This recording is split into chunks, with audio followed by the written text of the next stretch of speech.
And we are live. I'm Douglas Ferguson. I'm here with Lauren Valbert today. Welcome, Lauren. Hi, welcome. Thank you. Excellent. Well, so we're diving into a very topical issue today, as everyone who spends any time watching the news or any time on TikTok, I'm sure everyone's inundated with, all the sad news of what's happening in Ukraine right now, and I think Lauren, we had a really interesting chat here in the pre-show moment, and interested and looking forward to diving in this more with you around the opportunities that could come out of something so devastating, Yeah, and also how it mirrors the types of things that we have to address inside of our own companies. right. Yeah, thank you so much for having me on. I am American originally, but I have been living in Europe for 22 years. And so what I have seen is, waves of the US and Europe coming together and then kind of falling apart and in discussions, in active discussions. And I think the opportunity, I mean, as much as this is an absolutely devastating thing to happen to the Ukrainians and to Europe, I think there is an opportunity here, which is the US and Europe are really synced up in a way that has not happened for a very long time, maybe even since 9/11, where they're really talking together about the future of and looking at the dependencies that we have on fossil fuels and saying, this isn't the way. Maybe we need to really explore different ways. And I think that that is a huge opportunity coming out of this to start leveraging that pressure that the politicians are feeling around their sources of fossil fuels and saying, okay, now we really need to get green energy on the agenda, and let's do it together. Let's work as continents, North America and Europe, to really create a green energy wave. So I see that as an opportunity that's going to come out of this. And that is, it's really unfortunate that we have to go to such a dark place to have an opportunity like that. But I think that that unfortunately is the way humans work. Yeah, it's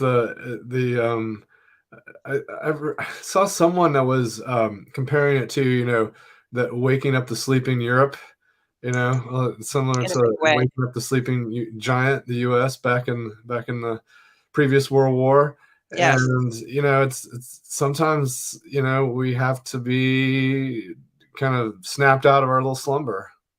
totally. And I think that, the timing is terrible, obviously, because we're coming right off of the wave of a pandemic. But Europe has been complacent, honestly, where, we've been sitting very pretty and just things have gone well for a long, long time. And I think the reaction, for example, of Germany is a really clear indicator that this is unprecedented for, 70 years. And so I think that that is a thing that's shaking us up out of the sleeping, as you said. And it's good to take that as an opportunity to have better and stronger dialogues about what does the future look like. Mm. Yeah, and let's unpack this need for dialogue, because I think that's where I see the biggest connection to the work that you and I both do, and it's really interesting that on the world stage this is quite catastrophic and terrible, but certainly at a smaller scale, some similar things happen with inside organizations, and this need for dialogue is so critical to make sure we're confronting the issues, and making sure people are heard. I know you work with a lot of women to make sure they are not, their voices not only get amplified, but they have the confidence to do it, and they have the tools to do it. Right. And you made a really important point right before we hit live here around this idea that it's not about just being heard, but because it's not about just the loudest voice. You want to unpack that a little bit more? Definitely. I think one of the things that is really true in Europe, even more than in the US, is there are a lot of people who don't feel like they have a voice in the direction of companies, the way companies go. Women are still, despite the fact that there are a lot of laws that are, keeping women on a pay equality situation, they still don't feel empowered in their actual, corporate life. Also, minorities, very much not empowered. And what you're getting into, I think, is really about also neurodivergent people, even introverts. I myself am ADD, and it is extremely challenging to attend in meetings in a way that the neurotypicals don't really understand. And this is the kind of thing where we can hope that the majority of people are going to listen and change, but we also need to figure out how to communicate in a way that we can be heard even more and better than we are now. I think, again, to go back to the green energy point, it is really a cause that has been embraced by young people, but young people do not have the experience to know how to really be heard and address politicians and address leaders. I think the same thing is true within companies. I think what they tend to do when they get into meetings where there's very serious discussion going on is they wait, they take a passive role. And this is particularly true in Europe. And what I want to do is really help them be advocates for themselves and their ideas, because advocacy is the way to be heard. And it's also the way to have new ideas be Mm. communicated. It's also really good for the senior management, because you need new ideas. Companies need new ideas to continue to grow. Otherwise, they will stagnate.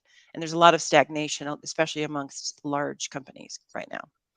Yeah, it's the difference between just being in agreement, and actually having a dialogue around what might be possible, and including lots of different perspectives. Quite often as a leader, find myself in situations where, I feel like sometimes folks are just saying, "Yeah, that's a great idea," and it's like, oh, it makes me feel terrible. Like, Yes. what do you think? Like, Yes. because clearly you couldn't have been thinking exactly what I was thinking before I said it. Yes. I like to say, if I've done a presentation to young people and I say, if there's any are there any questions, and they say no questions, I'm like, well, I failed then, because I haven't created enough of a trust environment for you to feel comfortable saying, but what about, or haven't you thought about, or do you really feel that, I want people to be able to push back. And if you hear nothing back, it's because you haven't created a trust environment, in my opinion.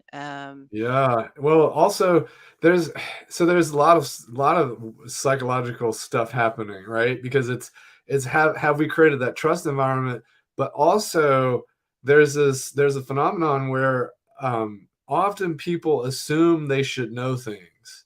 Yes. And if you're assuming you should know something, it's really scary to admit that you don't, because then you're thinking, I'm the only one that has this question. Why am I going to say this out loud? But everyone in Yes. the room has the question, and Yes. no one's brave enough to ask it because they all think that we have the same. So, as a facilitator, one of my favorite tricks is like changing the prompt. So instead of saying, "Are there any questions?" Do can I predict where people might be asking questions, Yes. or can I constrain the category, right? Right. So then it makes it a little safer to say, "Oh, you know what? Like, maybe I should speak up here because he or she already kind of pointed me in that direction." Right.